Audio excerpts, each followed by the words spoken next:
Summer ready cell जियो mart पर, श्रीमती जी तो खुश हो जाएंगी। बहुत बढ़िया। चाय ठंडी कर दिया एक तो। फोन, ओहो 5 मिनट बाकी है, उठाना पड़ेगा। हेलो सर, नमस्कार नमस्कार। जी सर, सर आदेश करें। एसी लगवाना है सर, सर है पूरे ऑफिस में लगा दो सर, गर्मी तो बहुत तेज। अच्छा सिर्फ केबिन में लगाना है सर आपके, कोई दिक्कत नहीं। 2 टन का हो जाएगा सर, कल लग जाएगा। नमस्कार जी। जी नमस्कार। साहब को ठंडी लग रही है भाई, एसी लगवाना है।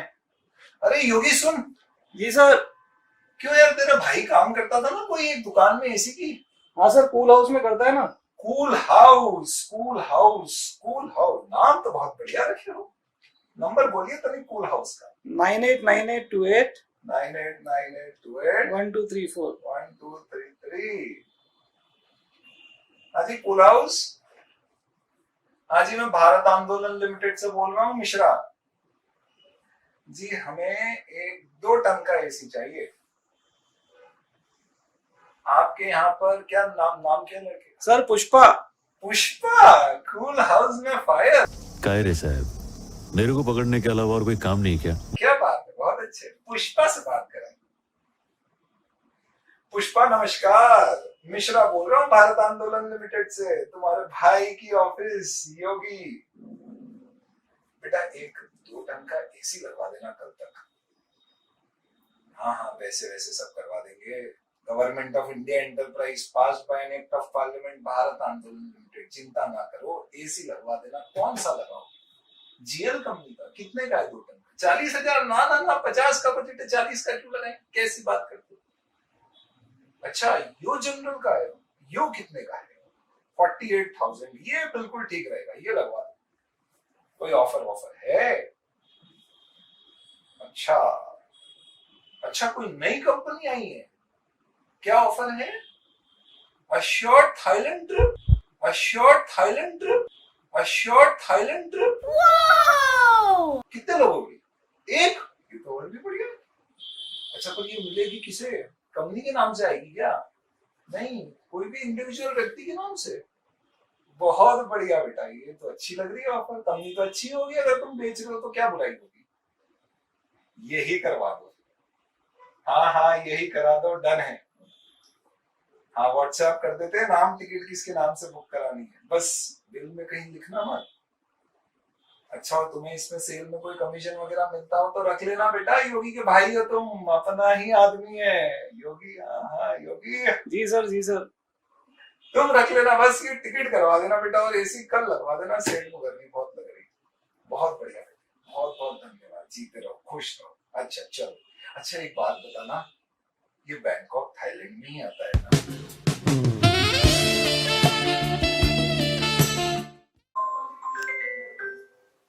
हेलो। हाँ भैया। हाँ एसी तो लगवाना था, वो फाइनल करना है।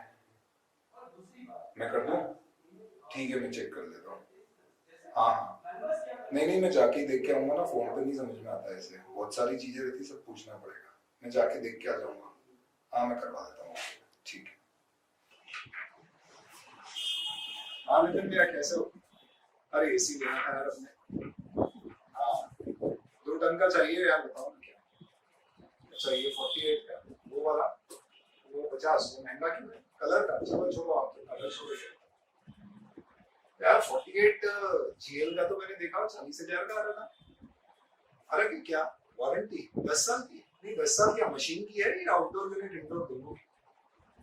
अच्छा, तो यार पीसी भी खराब हो जाती है, वो जो उसका यूनिट आता है वो बोलते हैं उसकी 3 साल की वारंटी है। ठीक है, सो उसमें तो 1 साल की। और स्टार रेटिंग कितनी है? अच्छा ये तो 3 स्टार दिख रहा है, पर 3 में क्या है? 3.5, 3.9, 3.1, क्योंकि ये तो पॉइंट्स में होती है ना स्टार रेटिंग, ये तो सिर्फ दिखाने की बात होती है। अच्छा ये 3.9 है, मतलब ये ऑलमोस्ट 4 स्टार हो गया। तो यार बढ़िया है। 48,000। अच्छा कुछ चीजें और बताओ, फ्लो कितना है इसका? अच्छा 1200 हो जाएगी। और कॉपर वायर कितना आएगा? 10 फीट का। उसके साथ इलेक्ट्रिक फिटिंग भी आएगी उसकी। ओके। और जीएसटी बिलिंग दोगे? क्रेडिट का कोई प्रॉब्लम नहीं? ओके। और जाएगा ना, इंस्टॉलेशन इंक्लूडेड है इसमें इंस्टॉलेशन अलग से नहीं देंगे भैया, और इंस्टॉलेशन में थोड़ी मेहनत लगेगी अपने ऑफिस में, वो तो करना ही पड़ेगा आपको। और फाइनल रेट बता दो। अरे नहीं भैया ऐसा नहीं, अरे आप जो भी लगा सको, जो भी कम से कम, अरे 500 रुपए कम मत करो, इससे तो बढ़ा के ले लो। 47 फाइनल नहीं भैया, रुको आप कम कर दिए तो पहचान निकालते हैं। हेलो अजी सिंघानिया जी, ये नितिन भैया की दुकान पर आया था, जरा बात करें। क्यों नितिन भैया?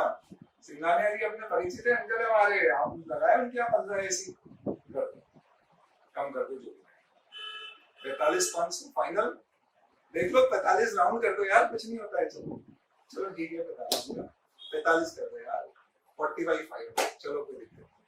अच्छा साथ में रिमोट कंट्रोल तो आएगा ना, वो तो नहीं छूटेगा, और कोई ऑफर हो कूपन तो बता देना, वो भी करेंगे।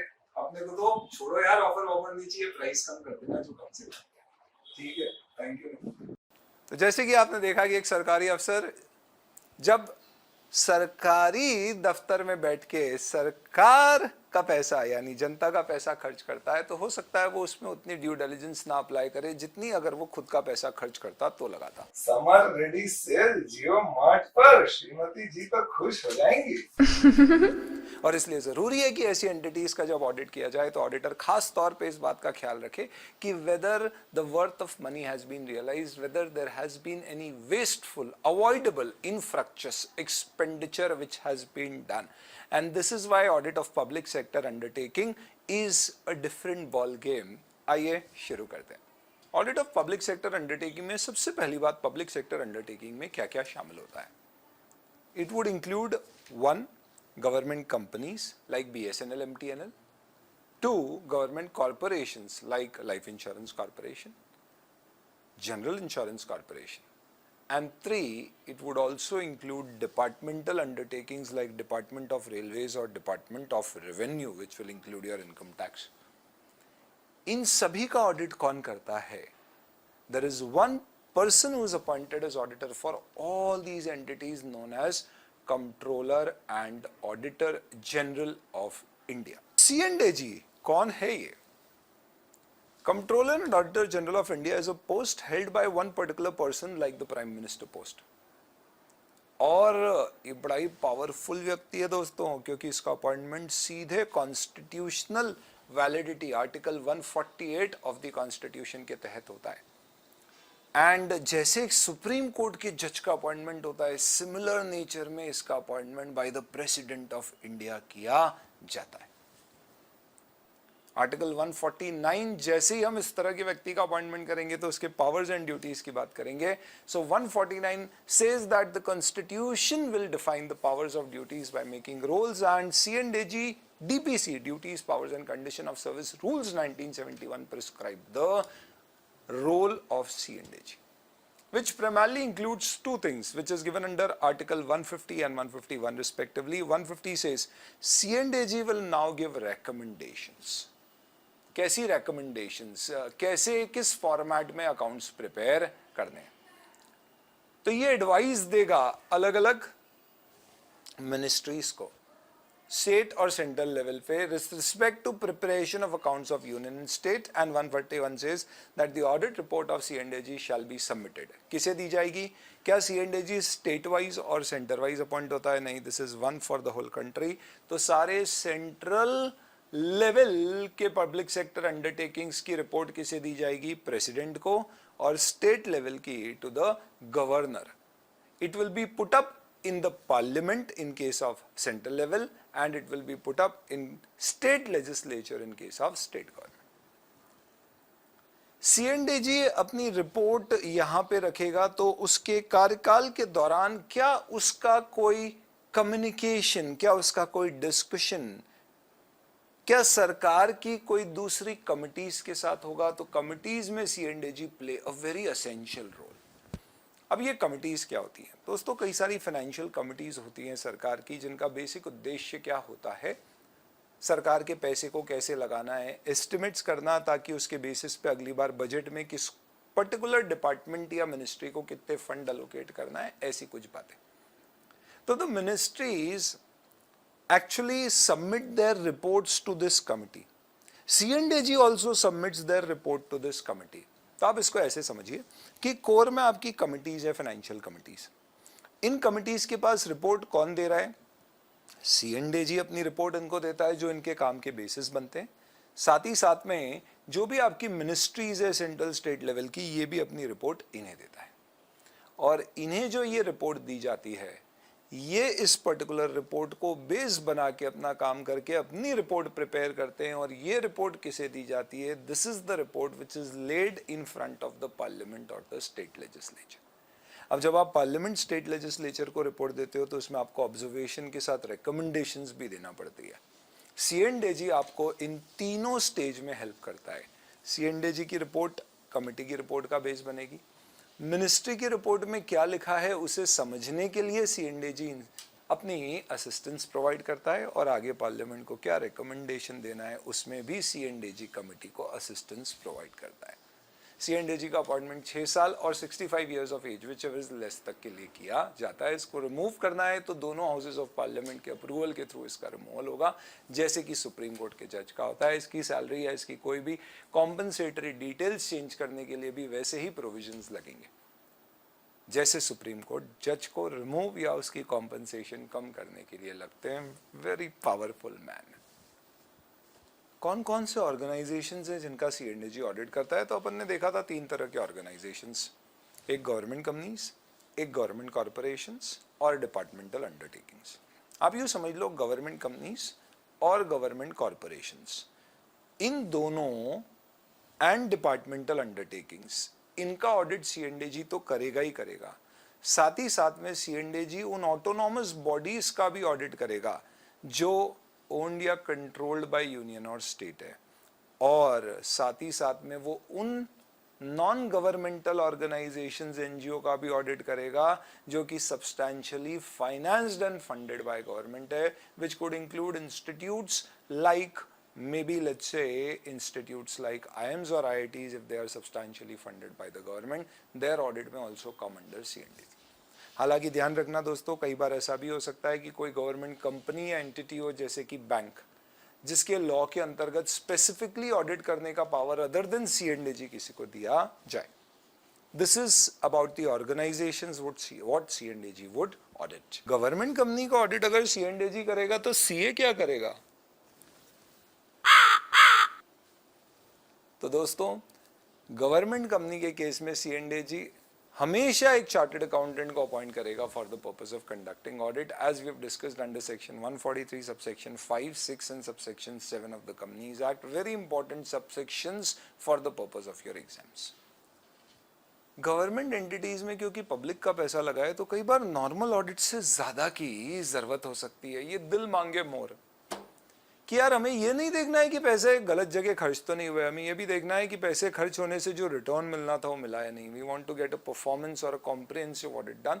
For that we have a comprehensive audit और performance audit board established which will identify what particular public sector undertakings are to be for the year covered under performance audit. They will associate experts with themselves for the purpose of conducting these particular audits, and then finally these particular audits they would be doing and their report will form part of the C&AG report. यानी audit board as such C&AG के साथ hand in hand function करता है. कुछ ही समय पहले हम बात कर रहे थे कुछ कमिटीज की. इसमें कुछ स्पेशलाइज्ड कमिटीज हैं जो हमें डिस्कस करना है, particularly 3.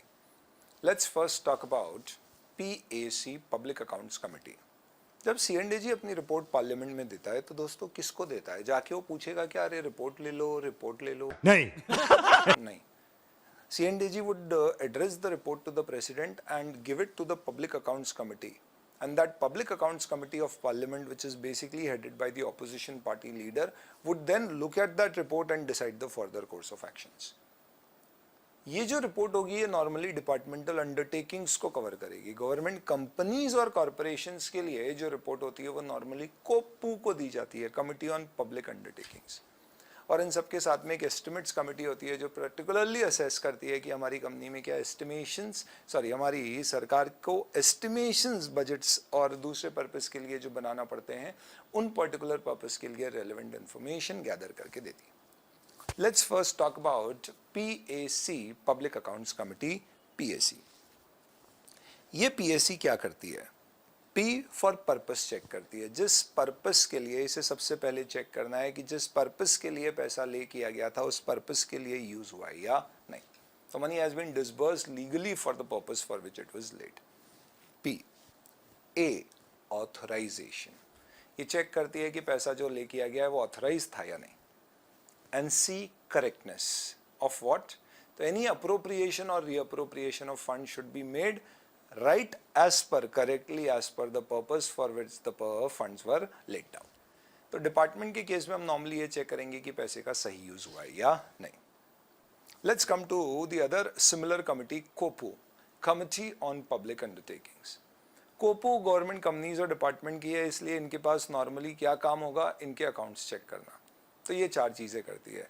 Number 1, accounts which are submitted to them, they'll review that। C&AG audit reports they'll review। ये efficiency की कोई audit board ने रिपोर्ट दी है तो उसको रिव्यू करेंगे। और इसके अलावा स्पीकर इन्हें कोई भी दूसरे फंक्शन दे सकता है।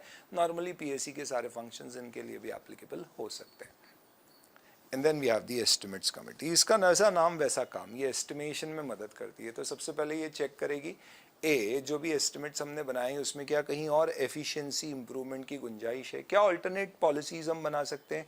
फॉर्मेट डिसाइड करेगी एस्टिमेट्स बना के, प्रिपेयर करके। क्योंकि एस्टिमेशन कैसे होता है दोस्तों, right at the bottom layer, municipality से एस्टिमेट्स आएगा, उसके बेसिस पे स्टेट सेंटर अपने बजट्स प्रिपेयर करेंगे, तो वो उसके फॉर्मेट ले डाउन करेंगी। और इन सब में ये अल्टीमेटली ये चेक करेंगी कि जितना हमारे पास पैसा है उसका सही ले डाउन यानी सही यूटिलाइजेशन हुआ है। चले guys, now let's talk about objectives and scope of PSC audit. Scope को साइड करिए, पहले ऑब्जेक्टिव की बात करें। नॉर्मल ऑडिटर का ऑब्जेक्टिव क्या होता है भाई, फाइनेंशियल और कंप्लायंस ऑडिट करना। ये बंदे एडिशनली प्रोप्राइटरी ऑडिट करेंगे कि भैया पैसे की हमें पूरे 1 रुपए की 4 चवन्नी मिली है या नहीं। इसके अलावा जो कुछ सिलेक्टेड एंटरप्राइज होगा उसका कॉम्प्रिहेंसिव ऑडिट भी किया होगा। साथ ही साथ में हमारा मेन उद्देश्य है कि कॉम्पिटेंट अथॉरिटी सही डिसीजन ले, इसके लिए उसे सही इन्फॉर्मेशन मिले। तो हमारा काम है कि हम असिस्ट करें गवर्नमेंट अथॉरिटीज़ को to improve the efficiency and effectiveness of their operation. इसका मतलब ये कह सकते हैं दोस्तों कि C&AG या PSU ऑडिट्स के अंतर्गत the objective is not just to establish और improve fiscal accountability but also management accountability. Fiscal accountability के लिए we do audit of sanctions, rules and order, provision of funds, proprietary audit, याद करो intermediate. Management में हम primarily performance audit के nature के audits करते हैं। ये तो बात हो गई हमारी किसकी, ऑब्जेक्टिव की। अब आते हैं किस पे, स्कोप पे। स्कोप 5 तरह के ऑडिट्स कवर करने हैं हमें। क्या क्या, सबसे पहले फाइनेंशियल ऑडिट, उसके बाद compliance audit, then we will talk about performance audit, comprehensive audit and proprietary audit. All these are in your syllabus, we will just discuss this. 3 basic elements of PSU audit: the number of parties involved, which could be 3 at max, the types of engagement, which could be 2 at max, and related terms। सबसे पहले अपन बात करते हैं 3 parties. आप audit करते हो तो दोस्तों कौन होता है, एक मैनेजमेंट होता है जो फाइनेंशियल स्टेटमेंट बनाता है, दूसरा होता है शेयर होल्डर जिसके लिए हम फाइनेंशियल स्टेटमेंट का ऑडिट करते हैं यानी users of the financial statement, और तीसरे होते हैं हम यानी कि ऑडिटर। अब हो सकता है दोस्तों कि फाइनेंशियल स्टेटमेंट मैनेजमेंट प्रिपेयर करे अगेंस्ट दी और as per the accounting standards, और ऑडिटर सिर्फ आके ये चेक करे कि क्या ये एज पर एएस बने या नहीं बने। ऐसी एंगेजमेंट अगर ऑडिटर परफॉर्म करता है तो उसे कहा जाता है अटेस्टेशन एंगेजमेंट्स। तो coming on to types of engagement, there are 2। One is attestation engagement जो नॉर्मली ऑडिटर करता है, जहां पे management is responsible, audit premise जो आप पढ़ते हैं, to prepare financial statement as per framework. Auditor only endorses और attest whether they been prepared as per those framework और नॉट। लेकिन बड़ा ही स्ट्रेंज है गवर्नमेंट एंटिटीज के केस में, पीएसयूज के केस में कई बार ऐसा होता है कि ऑडिटर को सिर्फ रॉ डेटा दे दिया जाता है और डेटा के साथ साथ उसे दे दी जाती है कुछ क्राइटेरिया, बेसिस फॉर इवैल्यूएशन, और उसे खुद को उस डेटा को उन क्राइटेरिया से मैच करके इवैल्यूएट करके रिपोर्ट प्रिपेयर करना होती है। इन्हें कहते हैं डायरेक्ट रिपोर्टिंग एंगेजमेंट। जैसे कि परफॉर्मेंस ऑडिट्स नॉर्मली ऐसे होते हैं जिसके अंतर्गत कोई एक scheme like Ujjwala scheme of the government या रहवासी प्रधानमंत्री रहवासी योजना ऑफ द गवर्नमेंट, जिसमें आपको डेटा दे देंगे कि इतना खर्चा हुआ है, इतने घर बनाए गए, और आपको बता देंगे कि स्कीम के ये ऑब्जेक्टिव थे, ये लोग एलिजिबल थे, इस बेसिस पे खर्चा करना था, इतना पर ये खर्चा अलाउड था, और आपको बोला जाएगा इस डेटा और स्कीम के क्राइटेरिया को मैच करके देखिए कि सब कुछ प्रॉपर है या नहीं है। तो यहाँ पे C&AG himself will compare, evaluate and report. These are known as direct reporting engagement. तो आप बताइए इन engagements में primarily आपके पास टोटल सब मिला के कितने तरह के मैटर्स आ सकते हैं। तो जिस डेटा पे आप काम कर रहे हो उसे बोलते हैं सब्जेक्ट मैटर। जिस मापदंड या क्राइटेरिया के अगेंस्ट में आप उसे मैप कर रहे हो उसे बोलते हैं क्राइटेरिया, और उसे कंपेयर करके जो फिर इंफॉर्मेशन निकलती है वो कहलाती है subject matter information. These are the basic elements in PSU audit. इस पॉइंट में समझने जैसा तुम्हारे लिए कुछ नहीं है तो इसका मतलब करो दिमाग को बंद, कानों को खोल लो और चुपचाप सुन के रट्टा लगा लो। What are the principles of public sector undertaking audit? सीधी सी बात है, जनरल प्रिंसिपल जो integrity, objectivity, independence, professional competence, due care, वो सारे ethical principles as it is applicable होंगे। इनके साथ साथ हमें क्या करना होगा, हमें professional judgement, scepticism, professional due care behaviour apply करना पड़ेगा। इंश्योर करना पड़ेगा क्वालिटेटिव काम हो with quality control. Audit team का मैनेजमेंट, उसकी स्किल्स, ये सब हमें असेस करना होगी। ऑडिट रिस्क असेस करना होगा। उसके बेसिस पे we will have to, keeping in mind materiality, we will have to then apply the procedures, get the evidences and document all that and communicate. तो जनरल प्रिंसिपल्स में हो गए ethical principles and independence to start with. ये करने के basis पे then we will then decide apply also simultaneously professional competence, due care and skepticism. Then we will be ensuring proper quality control, assignment of correct team and management of it appropriately. We will then assess the audit risk. We will have to do documentation of all our procedures, keeping materiality in mind. So materiality, documentation and finally communication, 8 points. क्या principles होते हैं audit process के? Planning the audit, conducting the audit and reporting and follow-up. Simple. Government company के audit के steps की बात अगर कभी एग्जाम में आ जाए तो याद रखना आपको सिर्फ कंपनीज एक्ट में जो आपने पढ़ा है सेक्शन 143 सबसेक्शन 567 वो लिखना पड़ेगा। सबसेक्शन 5 कहता है कि गवर्नमेंट कंपनी के बेस में C&AG के पास पावर है कि वो गवर्नमेंट कंपनी के ऑडिटर को एडिशनल इंस्ट्रक्शंस दे सकता है और कह सकता है कि हे ऑडिटर, तुम्हें इन इंस्ट्रक्शंस का अलग से पालन करना होगा और इस पर रिपोर्ट करना होगी। उसकी रिपोर्ट के बेसिस पे C&AG उसके ऊपर अपने कमेंट दे सकता है और साथ ही साथ चाहे तो एक सप्लीमेंट्री ऑडिट भी ऑर्डर कर सकता है। 60 दिन के अंदर अंदर सप्लीमेंट्री ऑडिट होगा जिसमें उसी को या किसी और सीए को अपॉइंट किया जाएगा और बोला जाएगा कुछ और चीजें एडिशनली चेक करने की। फिर आपको सीए के ऊपर ही कभी डाउट है, लग रहा है उसके काम को और टेस्ट करके चेक करना है प्रॉपर काम किया है नहीं, तो आप सबसेक्शन 7 में टेस्ट ऑडिट ऑर्डर कर सकते हैं जिसकी कोई टाइम फ्रेम या लिमिट प्रिस्क्राइब्ड नहीं है। वो एक्टिंग देखी थी, उसमें हमें एक सवाल हमारे मन में अभी भी है जिसका जवाब ढूंढ रहे हैं। आपने कहा था सरकारी अफसर ऐसा कर सकता है कि वो ड्यू डिलिजेंस ना लगाए पैसा खर्च करते समय, क्यों? क्योंकि उसकी जेब से नहीं जा रहा है और जनता का पैसा है। पर ऐसा तो एक कंपनी के एम्प्लॉय के द्वारा भी किया जा सकता है या डायरेक्टर के द्वारा भी किया जा सकता है अगर वो उस कंपनी का मेजर शेयर होल्डर नहीं है। यानी आप ये कह रहे हो कि एक कंपनी में भी ऐसा हो सकता है कि हम पैसे का सदुपयोग पूरी तरह से ना करें।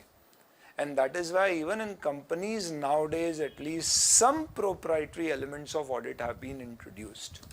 जैसे कि कारों के आपके ऑलमोस्ट सारे पॉइंट्स किसकी बात करते हैं, most of them are proprietary in nature, they are not right और wrong but they are points which will ensure that the company is being conducting its business in the best interest of its stakeholders. Cost record maintain करने की requirement भी इसीलिए दी जाती है क्या कि cost की इनएफिशिएंसीज पता पड़े और कॉस्ट को ऑप्टिमाइज करके बेहतर किया जा सके। सप्लीमेंट्री इंस्ट्रक्शंस देने का पावर जो दिया गया है वो भी इसलिए दिया है C&AG को गवर्नमेंट कंपनी के ऑडिटर पे कि वो स्पेसिफिकली कुछ ऐसी चीजें जिस पे अदरवाइज ऑडिटर रिपोर्ट नहीं करता, जैसे कि क्या इंश्योर किया है आपने अपनी एसेट्स को, क्या कैश के ज्यादा बैलेंसेस तो आपने मेंटेन नहीं किए, इस तरह के मैटर्स इंटरनल कंट्रोल के ऊपर जो रिपोर्टिंग आपको करना होती है। शेड्यूल 3 में आजकल कई सारी इंफॉर्मेशन मांगी जाती है विद रिस्पेक्ट टू कहीं आपकी कंपनी की पास कोई बेनामी प्रॉपर्टी तो नहीं है, विलफुल डिफॉल्टर तो घोषित नहीं किए गए। ये सारे कुछ प्रोप्राइटरी एलिमेंट्स से if you get a question in the exam which says what are the proprietary elements in audit of a company, you will have to quote section 143 subsection 1 में जो हम 6 चीजें specific inquiries में check करते हैं, personal expense debit तो नहीं हो गए, secured loans given अपने आप में prejudicial तो नहीं है, कारों के कुछ पॉइंट्स आप रेफरेंस के लिए दे सकते हैं, 148 सेक्शन का रेफरेंस, सेक्शन 143 सबसेक्शन 5 और 6 का रेफरेंस, शेड्यूल 3 की एडिशनल इंफॉर्मेशन का रेफरेंस आपको देना चाहिए। Types of audit conducted by C&AG। सबसे पहले होता है फाइनेंशियल ऑडिट। फाइनेंशियल ऑडिट जो अपना नॉर्मल ऑडिट होता है जिसमें हम बुक्स ऑफ अकाउंट्स और फाइनेंशियल स्टेटमेंट्स चेक करते हैं, साथ ही साथ में देखते हैं they are prepared as per the applicable financial reporting framework, यानी आपका financial reporting system and relevant laws and regulation, और कुछ हद तक इंटरनल कंट्रोल्स और इंटरनल ऑडिट फंक्शन को वेरीफाई करते हैं। That's about it. This is what financial audit is.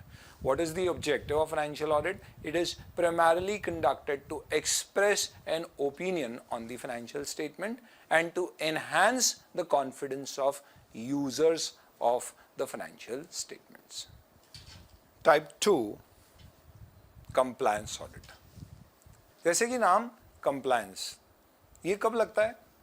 जब आपके पास एक सब्जेक्ट मैटर हो, जैसे कि कितने लोगों को प्रधानमंत्री आवास योजना के अंतर्गत घर फ्री में अलॉट किए गए, कैसे घर अलॉट किए गए, उस पर क्या खर्चा हुआ, सब्जेक्ट मैटर, इंफॉर्मेशन है ये मेरे पास, सब्जेक्ट मैटर, और क्राइटेरिया, किन्हें एलिजिबल था देना, कितनी कॉस्ट लगना चाहिए थी, कितने लोगों को देना था, स्टफ लाइक दैट। जब ऑडिटर इस सब्जेक्ट मैटर को इस क्राइटेरिया के अगेंस्ट इवैल्यूएट करके चेक करता है कि क्या क्राइटेरिया का कंप्लायंस हुआ है या नहीं, इसे कहा जाता है कंप्लायंस ऑडिट।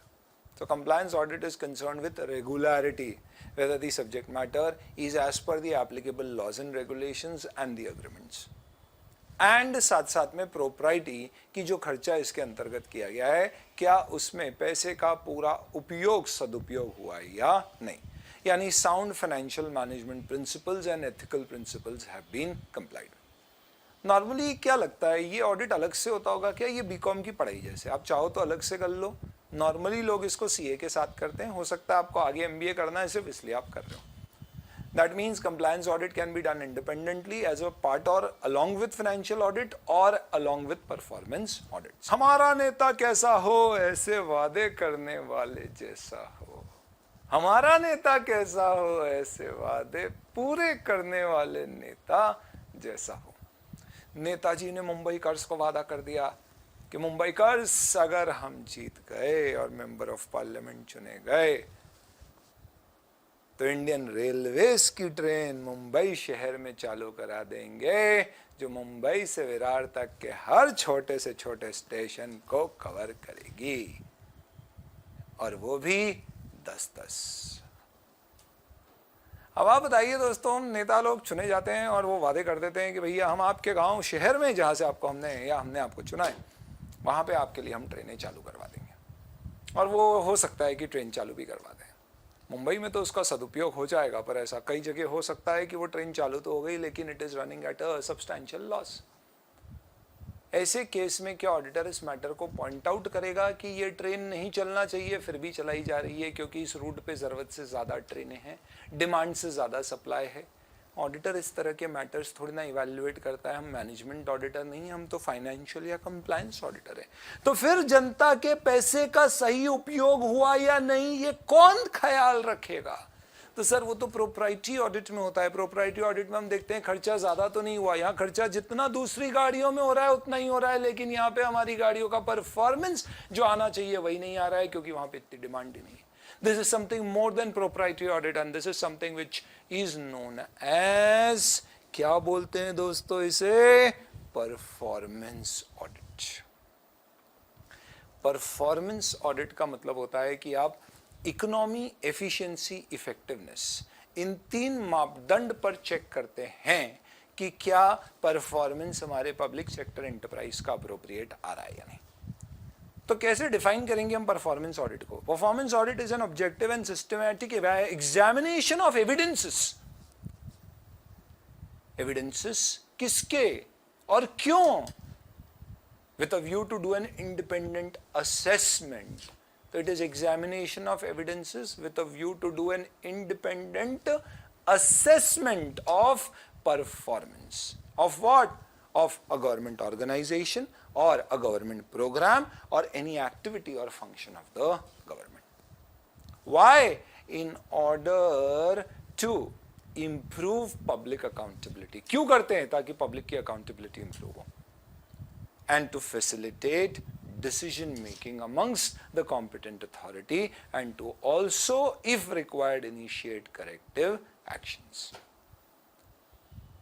तो कौन करता है ये परफॉर्मेंस ऑडिट? ऑब्वियस सी बात है C&AG along with the IAAD, which is nothing but Indian Audit and Accounts Department. तो एक अलग से बोर्ड बनाते हैं और ये लोग इस तरह के ऑडिट्स कंडक्ट करते हैं. C&AG के अंदर ही ये सब कुछ होएगा. क्या मापदंड होंगे, क्या बेस होंगे? तो there are manuals and auditing standards which are followed by C&AG to do this. And what is the ultimate objective? What do we promote through these kind of performance audit? That taxpayer money, we have used it appropriately, and we also want to ensure that the decision making process or the execution process is appropriate or not, as in the decision which the legislature or the executive bodies are wanting the entity to take have been appropriately taken and have been appropriately implemented or not. तो performance audit is nothing but audit of economy, efficiency and effectiveness. तो performance audit के steps क्या होंगे? तो देखो, जब आप performance audit plan करते हो तो it's a very lengthy process. Let's talk about it all together separately. A separate topic like planning a performance audit. Planning a performance audit, सबसे पहले आपको समझना है आप किस एंटिटी और प्रोग्राम का ऑडिट कर रहे हो. Are you doing an audit of income tax department or railways or Ujala Ujjwala scheme? फिर आप अपने ऑब्जेक्टिव और स्कोप डिफाइन कर दो. क्या आपका ऑब्जेक्टिव सिर्फ ये चेक करना है खर्चा ज़्यादा तो नहीं हो गया, या क्या बचत की जा सकती थी, या कहीं फ्रॉड्स तो नहीं हुए, या परफॉर्मेंस ऑब्जेक्टिव टारगेट्स मीट हुए या नहीं, किस परसेंटेज से हमने उसको अचीव नहीं किया. ये सब करने के बाद अब आप क्या करेंगे? क्योंकि ये अपने आप में एक तरह का डायरेक्ट रिपोर्टिंग एंगेजमेंट है, इसलिए आपको ऑडिट क्राइटेरिया सेट करना पड़ेंगे. ऑडिट क्राइटेरिया सेट करके फिर आप बनाओगे अपनी ऑडिट अप्रोच. फिर आपको बनाना पड़ेंगे क्वेश्चन, सवाल जो आप पूछेंगे. कौन पूछेगा? आप नहीं, आपकी टीम जाके उन सवालों को पूछेगी. और उन सवालों को हम टीम से प्रिपेयर करके एक डिजाइन मैट्रिक्स बना के दे देंगे, जिसमें एक चेकलिस्ट होगी जिसमें हमारी टीम जाके फिल कर दे. हम उन्हें एक टाइम टेबल दे देंगे कि इस टाइम टेबल से आपको काम करना है, और अल्टीमेटली हम उन्हें ये बता देंगे कि ये हमारा ऑडिट प्रोग्राम है, छू जाओ और ऑडिट करो. तो कैसे याद कर लिए सर स्टेप्स आपने अपने मन में? बहुत आसान है. सबसे पहले आप एंटिटी प्रोग्राम को समझ लीजिए और आपका स्कोप और ऑब्जेक्टिव डिफाइन कर लो. क्योंकि अपने आप में डायरेक्ट रिपोर्टिंग एंगेजमेंट है तो ऑडिट क्राइटेरिया, तो आप इसमें याद रखना कि ऑडिटर को 5 चीजें डिसाइड करनी है. सीए क्वेश्चंस टीम से डिजाइन कराएगा. सीए क्वेश्चन टीम से डिजाइन करेगा. सी ऑडिट क्राइटेरिया, ए अप्रोच, क्वेश्चंस क्या क्वेश्चंस जाके हमें पूछना है, टीम हमारी ऑडिट टीम क्या होगी, क्या स्किल्स हमारी रिक्वायर्ड है, डिजाइन ऑडिट डिजाइन का एक मैट्रिक्स यानी एक चेकलिस्ट. फिर हम देंगे उनको टाइम टेबल और ऑडिट प्रोग्राम इनिशिएट करके उनको दे देंगे. ये हो गई हमारी प्लानिंग द परफॉर्मेंस ऑडिट. अब जब आप प्लानिंग कर रहे हैं परफॉर्मेंस ऑडिट का तो सबसे पहले आपको एंटिटी के बारे में समझना है. तो अब एंटिटी या प्रोग्राम आप समझोगे तो कैसे समझोगे? सीधी सी बात है भैया, उस एंटिटी प्रोग्राम का खुद का कोई डॉक्यूमेंट होगा तो आप वो डॉक्यूमेंट पढ़िए, उससे आपको अंडरस्टैंडिंग मिलेगी. तो you'll first ask from the entity or the program itself कि you give us the document relating to your entity or the program.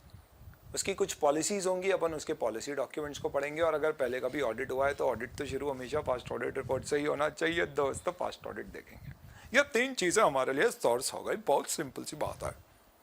अब दोस्तों एक बात बताओ, तुमको किसी के लिए पता करने का है तो तुम किससे पता करती हो? हाँ सर, एक तो मोहल्ले से पता कर सकते हैं. बहुत बढ़िया, मीडिया कवरेज देख लो. हमारे सर टीम में कोई ना कोई ऐसा दोस्त होता है जो एनसाइक्लोपीडिया होता है, जिसके पास सबकी जानकारी होती है. The researcher. तो हो सकता है आपके कोई रिसर्च ग्रुप्स हो जिनके पास कुछ साइंटिफिक नॉलेज हो, तो आप साइंटिफिक रिसर्च पेपर्स पढ़ सकते हो, उससे बारे में पता कर सकते हो सकता है कि उसके ऊपर हमें पता है कि यार किसी का स्पेशल फोकस था, तो we can also talk to the special focus groups. इन लॉज से भी तो पूछ सकते हैं, ओ सॉरी लेजिस्लेटिव, यानी हो सकता है लेजिस्लेचर के पास इससे रिलेटेड किसी प्रकार की कोई इंफॉर्मेशन हो। इस तरह से आपको 6 सोर्सेज है एग्जाम में लिखने के लिए। क्या क्या? एंटिटी के पॉलिसी, एंटिटी के डॉक्यूमेंट्स देखें, उसकी पॉलिसीज, उसका past audit. Special focus group से आप बात कर सकते हो, रिसर्चर से बात कर सकते हो, मीडिया कमेंट और लेजिस्लेटिव डॉक्यूमेंट से भी बात कर सकेंगे। In fact 7 points is what you will have to remember. जैसे मैंने कहा, परफॉर्मेंस ऑडिट अपने आप में एक डायरेक्ट रिपोर्टिंग एंगेजमेंट है, इसलिए आपको एक क्राइटेरिया एस्टैब्लिश करके उसके अगेंस्ट में सब्जेक्ट मैटर को कंपेयर करना है। अब क्राइटेरिया कौन एस्टैब्लिश करेगा? तो मेजॉरिटी केसेस में तो जो पॉलिसी या प्रोग्राम जिसका आप ऑडिट कर रहे हो, वहीं पर एक पॉलिसी बनाई गई होगी कि भाई उज्ज्वला स्कीमें इन लोगों को देनी है, इतनी देनी है, इस कंडीशन में देनी है, ये हमारी एक्सपेक्टेशंस है उससे, कि अगर हमने किसी को फ्री का गैस सिलेंडर दिया है तो उसके यहाँ पे चूल्हे का प्रयोग होना बंद हो, ये सब चीज़ें हम एक्सपेक्ट करते हैं। तो इसका मतलब आपको क्राइटेरिया कैसे बनाना पड़ेंगे कि भैया जिनको हमने फ्री में गैस का सिलेंडर दिया था, क्या वो अभी भी बायोफ्यूल का इस्तेमाल तो नहीं कर रहे? तो इसके लिए हम क्या करेंगे? तो we will have to determine certain questions, वो आगे का स्टेप है। पर अभी हमें क्या बनाना है? क्राइटेरिया बनाने हैं। तो क्राइटेरिया कैसे एस्टैब्लिश होंगे? तो नॉर्मली आप जिस पर्टिकुलर प्रोग्राम या एंटिटी का ऑडिट कर रहे हो, उसके क्राइटेरिया उसकी जो पॉलिसी, स्टैंडर्ड, डायरेक्टिव्स, गाइडलाइंस बनाई है उसमें दिए होंगे, या हो सकता है उसके खुद के कोई प्रोसीजर मैनुअल्स हों जिससे आपको ये क्राइटेरिया मिल जाए, या ऐसा हो सकता है कि आप जो ऑडिट कर रहे हैं किसी एक स्टेट में कर रहे हैं, हो सकता है दूसरे स्टेट में भी सिमिलर पॉलिसी और वहाँ पे कोई क्राइटेरिया बनाए गए जिसको आप अपने यहाँ पे यूज़ कर सकते हैं। लेकिन अगर इनमें से कुछ भी नहीं है तो फिर आपको मजबूरन रिलाई करना पड़ेगा कोई दूसरे सोर्सेस पे, जैसे कि you can take the help of an expert, या अगर आपके कोई उसके ऊपर एक एस्टैब्लिश साइंटिफिक नॉलेज है, रिसर्च है, तो वो यूज़ कर सकते हैं, या फिर आप अपनी general management subject matter information की रिसर्च पेपर, लिटरेचर, ये सबसे जानकारी लेके अपने हिसाब से खुद क्राइटेरिया डेवलप करें। These would be your 6 sources for developing the audit criteria under a performance engagement. Auditor की अप्रोच कैसे डिसाइड करना है? दोस्तों, हमारे हाथों में कितनी उंगलियां हैं? ये तो अंगूठा है 4, और ऋतिक के हाथों में 2 अंगूठे हैं या 2 उंगली हैं, पता नहीं, 6, तो टोटल 6 मुद्दे। बहुत ही वाहियात,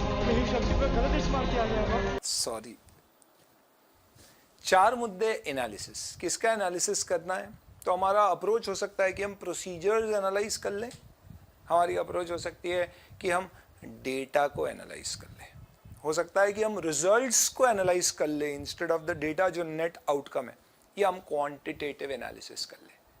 इसके अलावा हो सकता है कि हम केस स्टडीज कर लें या घर घर जाके सर्वे कर लें कि भैया क्या आपको उज्ज्वला स्कीम में टंकी मिली या नहीं मिली। ये 6 अप्रोचेस हैं। अब हमने देखा था कि ऑडिटर को एक मैट्रिक्स डिज़ाइन करना पड़ता है जिसमें वो सारे ऑडिट क्वेश्चंस पुट अप करता है। It is like a checklist, जिससे टीम जाके उसे फिल करती है, डेटा मिलता है और उसके बेसिस पे हम अपनी रिपोर्ट प्रिपेयर करेंगे। तो आप बताइए कि ये जो डिज़ाइन मैट्रिक्स होगा इसमें क्या होगा? तो याद रख लो आप, तो इसमें 5 कॉलम्स आते हैं।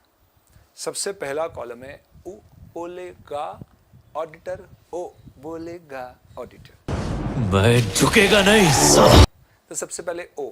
अब अपन तो ऑडिट की बात कर रहे हैं, तो देखो आप एविडेंस के साथ छेड़खानी कैसे हो सकती है। कभी आपको कहीं कुछ चीज़ बदलना है और आपने ओ लिख दिया, क्यों लिखना है? क्या आसान है? डंडी खींच दो तो क्यों लिखा जाएगा।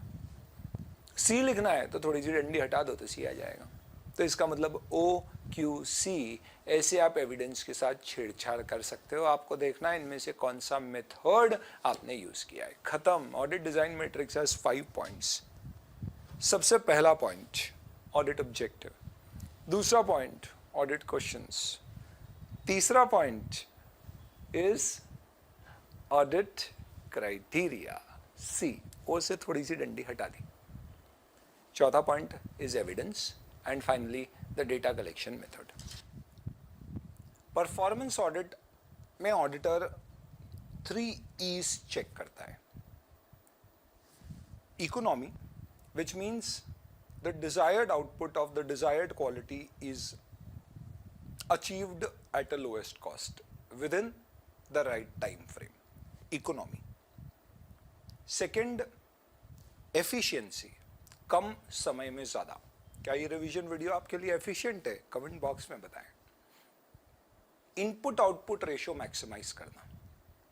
एंड थर्ड, इफेक्टिवनेस, कम समय में ज्यादा मिला ये तो ठीक है, पर क्या रिटेन करने में मदद किया, क्या ये इफेक्टिव रहा, क्या इससे आपका पर्पस सॉल्व हुआ, क्या ये चैप्टर आपके लिए आसान हो गया? Effectiveness, economy, efficiency, effectiveness. Effectiveness को अभी बाद में पढ़ते हैं, इकोनॉमी में कुछ और है नहीं, बात करते हैं एफिशिएंसी, इनपुट आउटपुट रेशियो।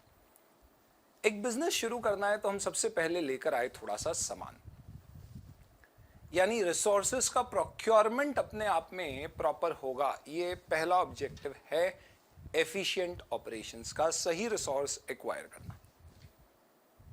अभी रिसोर्स ले गए पर लोग चोरी करके ले जा रहे हैं तो हमें उसे बचाना होगा, तो प्रोटेक्शन, ताले में रख दिया उसे। तो whether these resources are well protected is the next thing which the auditor would check under performance audit to ensure that efficiency of operations are met. क्या सिर्फ माल लाने से काम होगा? नहीं, we'll need other resource। तो हम कुर्सी, chair, table, furniture, infrastructure develop कर लिए, ह्यूमन रिसोर्सेज को लेके आ गए, बिजली लगा दी और हमने दूसरे सारे रिसोर्सेज अवेलेबल कर लिए। तो क्या ये बाकी सारे रिसोर्सेज का एफिशिएंट यूटिलाइजेशन हो रहा है? इसे भी हमें एफिशिएंसी में चेक करना पड़ेगा। एफिशिएंट यूटिलाइजेशन का मतलब optimum utilisation of staff, material and the infrastructure resources. तो बिजली जब बंद करना चाहिए तो बंद हो रही या नहीं, ये भी हमें चेक करना पड़ेगा एफिशिएंसी में, तभी हमें मिनिमम इनपुट से मैक्सिमम आउटपुट मिलेगा। यानी इफेक्टिवली आप ये बोल सकते हो कि हमें कॉस्ट एफिशिएंसी के साथ ये सब कुछ अचीव करना है। ओवर एंड अबाव दिस, अगर कोई कंपनी के ऑपरेटिंग प्रोसीजर्स है, जो एक तरीका उसने बना रखा है काम करने का, तो उसका कंप्लायंस हुआ या नहीं वो भी चेक करेंगे।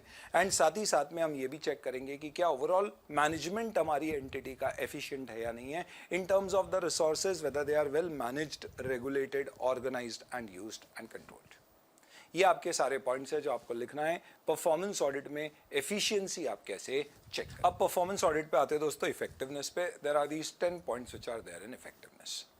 अपन बात करते हैं अपनी इस रिवीजन सीरीज की, the monster revision series which you are looking eight.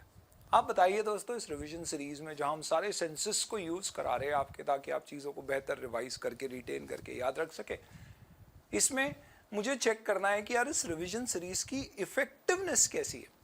तो इसके लिए मुझे क्या चेक करना होगा? तो सबसे पहले तो मैंने जब ये आइडिया इंस्टीट्यूट किया तो मैंने ये देखा होगा कि यार इस रिवीजन सीरीज को लेके आने के लिए मेरे क्या उद्देश्य है, व्हाट आर द ऑब्जेक्टिव्स, कि स्टूडेंट इसे देख के सिर्फ समझ भी ना पाए, रिवाइज भी साथ साथ कर ले, सिर्फ रिवाइज ही ना कर पाए, दिमाग में रिटेन भी उसको कर ले।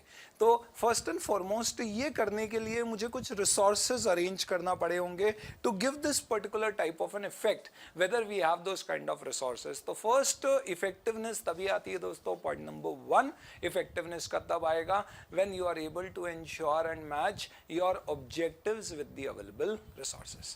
एंड देन मुद्दे की बात कि हमारा उद्देश्य क्या था, कि रिवीजन नॉर्मली कैसा होता है, पढ़ दिया जाता है, जिससे जो लिखा है उसे पढ़ दिया, स्टूडेंट बार बार सुन के खुद याद रखता है।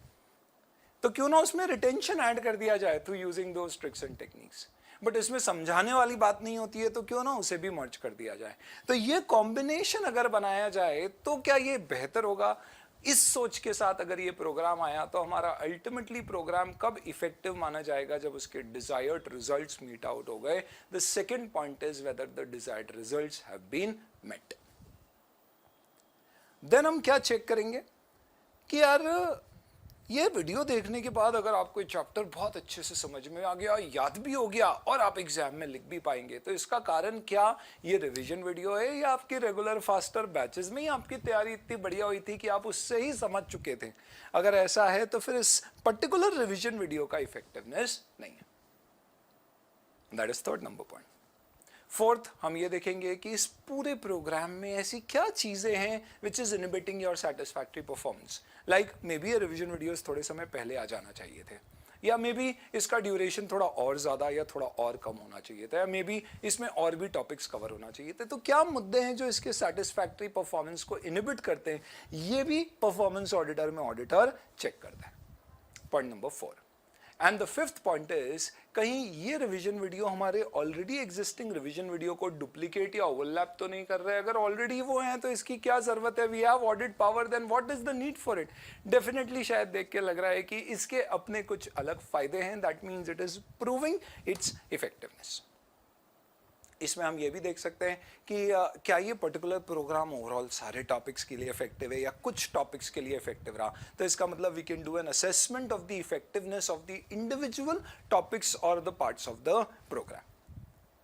नॉर्मली ये करने के बाद मैं क्या करूंगा, I would essentially want to have a feedback from you. In fact उससे पहले एक बात बताओ, मैं आपसे फीडबैक लूंगा क्या रहा।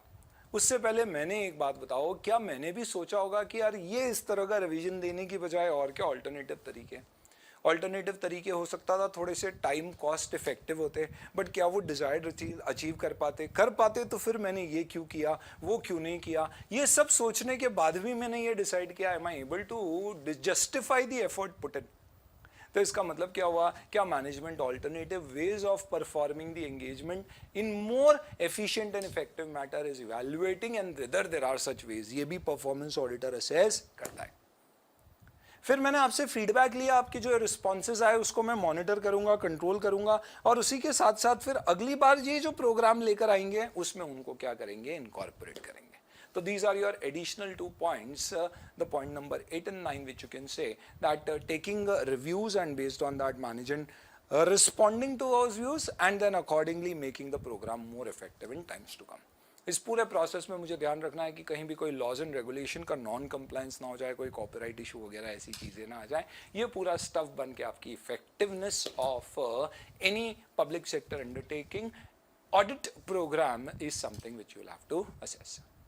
अब आता है दोस्तों आपके परफॉर्मेंस ऑडिट का भी बाब, जिसे कहेंगे comprehensive audit. This goes a step further. Comprehensive audit, as the name suggests, is comprehensive. So this is actually, you can say, an efficiency cum performance audit. यानी हम इसमें सिर्फ इकोनॉमी, इफेक्टिवनेस और एफिशिएंसी ही चेक नहीं करेंगे, उसके beyond हम ये भी देखेंगे कि अल्टीमेटली ये जो एंटिटी बनाई गई थी ये किस उद्देश्य के लिए बनाई गई थी और उसे ये कैसे अचीव कर पा रही है। तो सर ये तो हमने परफॉर्मेंस ऑडिट में भी चेक करना है। Performance audit is basically checking of the performance of the entity whether it is appropriate और नॉट।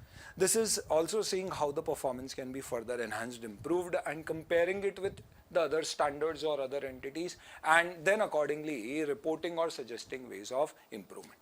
ये भी अपने आप में एक डायरेक्ट रिपोर्टिंग एंगेजमेंट जैसा हो सकता है, जिसके अंतर्गत आपको इसे डेवलप करने के लिए पहले एक डिटेल्ड एनालिसिस करना होगा। तो जब आप इसका ऑडिट प्रोग्राम डेवलप करोगे तो आपको क्या करना होगा, सबसे पहले you will have to study the enterprise. Enterprise के साथ साथ क्यों एंटरप्राइज बनाया गया था, बोर्ड ऑफ डायरेक्टर्स की मीटिंग की मिनट्स, उसके जितने पॉलिसी डॉक्यूमेंट्स हैं, उसके जितने बोर्ड के डेलिब्रेशंस हैं, रिपोर्ट्स हैं, इन सबको पढ़ के आपको सबसे पहले समझना है, एक डिटेल एनालिसिस करना है। और उस एनालिसिस से फिर आपको एक क्राइटेरिया डेवलप करना है कि यार क्या इस पर्टिकुलर एंटिटी से एक्सपेक्टेड है।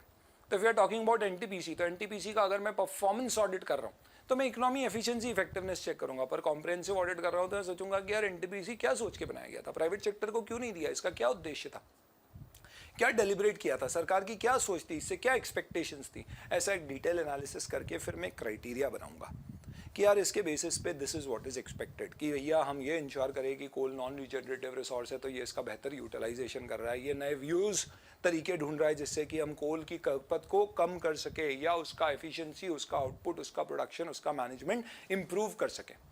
तो इसके बेसिस पे what we will do is then based on this we will identify what are the various possible criterias against which we will have to check. तो मैंने क्या किया, एक डिटेल एनालिसिस किया, उसके बाद क्राइटेरिया एस्टैब्लिश किया, और उस क्राइटेरिया को एस्टैब्लिश करने के बाद now I will have to do a data analysis. Data analysis का मतलब क्या हुआ दोस्तों, तो अब मुझे कहिए से सोर्स डेटा इकट्ठा करना पड़ेगा और वो डेटा के सोर्स को आइडेंटिफाई करके फिर मैं एनालिसिस करके बताऊंगा कि क्या एंटिटी वहां तक पहुंच पा रही है या नहीं। This is developing the audit programme of a comprehensive audit. What are the areas which are covered under a comprehensive audit? क्या एरियाज कॉम्प्रिहेंसिव ऑडिट में आना चाहिए दोस्तों, आप खुद सोचिए। नॉर्मली ये सारे एरियाज कवर करेगा, मतलब जैसे कि आप ये समझ लीजिए आपके जितने भी इन्वेस्टमेंट्स आपने किए, ये इन्वेस्टमेंट डिसीजंस में देखेगा कि आपके इन्वेस्टमेंट्स अप्रोप्रिएट है या नहीं है, कि आप प्रॉपर रेट ऑफ रिटर्न लेके आए, कि आपकी कॉस्ट ऑफ कैपिटल जस्टिफाइड है जितनी आपने अचीव करी है, स्टफ लाइक दैट। ये इसका ऑब्जेक्टिव होगा, ये अचीव करेगा। Second, let's say for example investments की बात हमने की, से प्रोजेक्ट कोई इन्होंने नया शुरू किया है तो प्रोजेक्ट का फॉर्मुलेशन प्रॉपर था, क्या प्रोजेक्ट का मैनेजमेंट प्रॉपर था, क्या प्रोजेक्ट के ऑब्जेक्टिव्स अचीव हुए। थर्ड, कैपेसिटी यूटिलाइजेशन कैसा है, कहीं आइडल कैपेसिटी ज़्यादा तो नहीं है, आइडल टाइम ज़्यादा तो नहीं है। मैनेजमेंट ऑफ इक्विपमेंट कैसा है, ह्यूमन रिसोर्स का मैनेजमेंट कैसा है, मटेरियल का मैनेजमेंट कैसा है, प्लांट एंड मशीन का मैनेजमेंट कैसा है, प्रोडक्शन का मैनेजमेंट कैसा है, सेल्स क्रेडिट कंट्रोल हमारी कंपनी में कैसा है, बजटरी इंटरनल कंट्रोल सिस्टम कैसे हैं. These are the areas which are covered. अगर आपको एग्जाम में क्वेश्चन आता है जो कई बार पूछा जा चुका है, areas covered under comprehensive audit, ये कुछ 12-13 पॉइंट्स आप वहां पे लिखे और सबके साथ में एक एक्सप्लेनेटरी लाइन ऐड कर दीजिएगा. This is something which is your comprehensive audit. That's about it. The issues which are examined in comprehensive audit, तो अगर areas पूछे तो आपको ये लिखना है और issues तो इन areas से related issues बताना है. क्या issues होंगे? Overall cost of capital हमारी मैच हो रही है या नहीं, प्रोडक्शन लेवल एक्सेप्टेड है या नहीं है, कैपेसिटी यूटिलाइजेशन मेरा सही तरीके से हो रहा है या नहीं हो रहा है, मटेरियल का यूजेज मेरा प्रॉपर है या नहीं है. साथ ही साथ में मैं ये सोच सकता हूँ मेरी परचेज पॉलिसी अप्रोप्रिएट है क्या, रिपेयर मेंटेनेंस प्रॉपरली हो रहा है, हमारी असेट्स क्या वेल ऑपरेटिंग या डाउन टाइम उसका बहुत ज़्यादा तो नहीं है, as such ineffective management तो नहीं है. ऐसी कुछ बातें आप वहाँ पे लिख सकते हैं. प्रोप्राइटरी ऑडिट जो हमने एकदम शुरुआत में बात करी थी, एसी खरीदते समय सरकारी अफसर को ख्याल रखना चाहिए था कि वो क्योंकि जनता का पैसा है तो खास तौर पे वो ध्यान रखे. क्या ध्यान रखे? That the decisions which it is taking should meet the public interest, the commonly accepted codes of conduct, and the also standards of conduct. And when I talk about standards of conduct, particularly I would apply those standards relating to professional performance, compliance with applicable laws and regulations, government regulations and policies, and professional codes of business. तो EL collar साहब ने इसी तरह से proprietary audit को define किया है, that meets the public interest, commonly accepted code of conduct and standards of performance, particularly with respect to professional performance, compliance with laws and regulation, government policies and professional code. Basically proprietary audit में दोस्तों आप 4 चीजें check करते हो. The expenditure is not more than what the occasion demands. There is no avenue kept for any kind of a personal benefit. It is not taken for the benefit of a particular individual, and the decision taken is not for your own advantage. तो AC साहब ने गर्मी लग रही थी तो बोल दिया खरीदना है इसलिए खरीद लिया, गलत बात है. खरीदते समय हम कम में खरीद सकते थे, 100 की चीज हमने 120 में खरीदी, गलत है. हमने हमारे ऑफिस में काम कर रही रिलेटेड पार्टी के एंटिटी के यहां से उसे खरीदा, गलत है. हमें कॉम्पिटिटिव कोड्स मंगाना चाहिए. और हमने वो एसी खरीदा जिसमें लकी ड्रॉ में हमारी थाईलैंड की ट्रिप सिक्योर हो रही थी, पर्सनल एडवांटेज के लिए, गलत है. हालांकि प्रोप्राइटरी ऑडिट में there are always elements of judgement involve, तो कई प्रॉब्लम्स एसोसिएटेड है with proprietary audit. It is very subjective. Sometimes you may say that why have you allowed the director to travel in business class with public money? He could have traveled in economy class. Director says that business class I do save a lot of time in terms of saving the queue and etc. So please don't question that. पर हमें लगता है नहीं इसकी जरूरत नहीं थी. तो ऐसे में हो सकता है कि जो मैनेजमेंट है उसका मोटिवेशन कम हो और फिर वो बोले कि यार वो डिसीजन मेकिंग बिजनेस के ऑपरेशंस इफेक्टिवनेस की जगह ऑडिटर के लिए जो चीज़ जस्टिफाइड है ये सोच के लेना शुरू करे तो उनका मोरल डाउन होगा. तो इसके लिए C&AG ने खुद ने कुछ प्रोफेशनल कोड्स डिफाइन कर रखे हैं जिसके अगेंस्ट में प्रोप्राइटरी को असेस किया जाता है और चेक किया जाता है, जो C&AG सप्लीमेंट्री इंस्ट्रक्शंस के फॉर्म में आपको देता है, क्योंकि प्रोप्राइटरी अपने आप में एक मॉरल टर्म है and hence there is always an element of subjectivity involve and judgement of auditor is taken which is supported by the C&AG guidelines. आओ दोस्तों देखते हैं C&AG की रिपोर्ट कैसे दिखेगी. मैंने आपको बताया था रिपोर्ट किसको देगा, एड्रेस करेगा प्रेसिडेंट और गवर्नर को, देगा ये पार्लियामेंट या स्टेट लेजिस्लेचर को. रिपोर्ट में होंगे 4 भाग. सबसे पहले होगा इंट्रोडक्शन जिसमें बताया जाएगा थोड़ा बहुत गवर्नमेंट कंपनीज कॉर्पोरेशन जिसका इस साल ऑडिट किया गया. दूसरे में जिन जिन का कॉम्प्रिहेंसिव ऑडिट बोर्ड ने लिया है उसकी जानकारी दी जाएगी. तीसरे में गवर्नमेंट कंपनी का ऑडिट अगर किसी सीए ने किया है तो उसकी ऑडिट रिपोर्ट की कुछ हाईलाइट्स दी जाएगी. और जिन एंटिटीज का कॉम्प्रिहेंसिव ऑडिट नहीं हुआ है उन एंटिटीज के चौथे भाग में सिग्निफिकेंट ऑडिट फाइंडिंग्स दी जाएंगी. ध्यान रखना कुछ 13 ऐसे स्टेट्स होते हैं दोस्तों जो बड़े बड़े होते हैं जिसपे रिपोर्ट 2 पार्ट में डिवाइड की जाती है, कमर्शियल और एक अदर्स. कमर्शियल में कमर्शियल रिलेटेड मैटर्स दिए जाते हैं और अदर्स में अदर मैटर. बाकी सारे स्टेट में ये पूरी रिपोर्ट कंबाइंड होती है. जो रिपोर्ट बनाई जाती है उसका बेसिक ऑब्जेक्टिव क्या होता है, C&AG की जितनी फाइंडिंग्स उस रिपोर्ट से निकल के आई है वो सारी फाइंडिंग्स वो वहां पर देता है. ये रिपोर्ट स्टेट लेवल पे भी दी जाती है और सेंट्रल लेवल पर भी दी जाएगी।